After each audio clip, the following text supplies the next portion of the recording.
ఇప్పటికే ఎన్టీపీసీ జెన్కో ఇద్దరు కలిసి దగ్గర 2 లక్షల కోట్ల రూపాయలు పెట్టుబడులు పెట్టడానికి ముందుకొచ్చారు. దీనివల్ల 1,22,500 మందికి ఉద్యోగాలు వస్తాయి. ఇవే కాకుండా గ్రీన్కో గాని, ఎకోరన్ అని, రిలయన్స్ ఇలాంటి కంపెనీలు చాలా ముందుకొచ్చాయి. ఇవన్నీ కూడా ఏ విధంగా చేయాలనో అవన్నీ ఆలోచించి తప్పకుండా ఎనర్జీ సెక్టర్ పైన శ్రద్ధ పెడతాం. మళ్లీ ఒకటే చెప్తున్నా, కరెంటు ఉత్పత్తి చేయడం ఎంత ముఖ్యమో కరెంటును ఆదా చేయడం కూడా అంతే ముఖ్యం.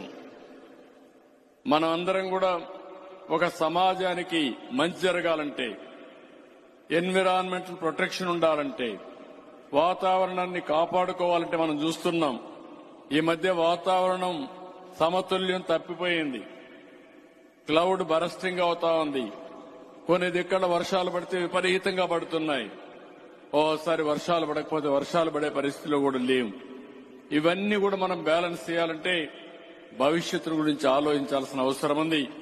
అందుకే ఎనర్జీ అనేది చాలా క్రూషియల్ రోల్. ప్రపంచం అంతా కూడా ఆ దిశగా పోతున్నారు. కేంద్రంలో ముఖ్యంగా ప్రధానమంత్రి గారు వికసిత్ భారత్ కోసం స్పష్టమైన ప్రణాళిక పెట్టుకున్నారు. అదే సమయంలో ఆంధ్రప్రదేశ్ కూడా స్వర్ణ ఆంధ్రప్రదేశ్ పెట్టుకుని 2047కి మీ ఆదాయాన్ని ఇప్పుడు వచ్చే ఆదాయానికి 15 రెట్లు పెట్టే కార్యక్రమానికి శ్రీకారం చుట్టామని చెప్పి కూడా నేను మీకు తెలియజేస్తున్నా. అది జరగాలంటే మీలో చైతన్యం కావాలి, మీలో అవగాహన పెరగాలి. ప్రభుత్వం ప్రజలు కలిసి చేస్తే ఇది సాధ్యమవుతుంది. దానికి మీరందరూ సహకరించాల్సిందిగా మరొకసారి కోరుకుంటూ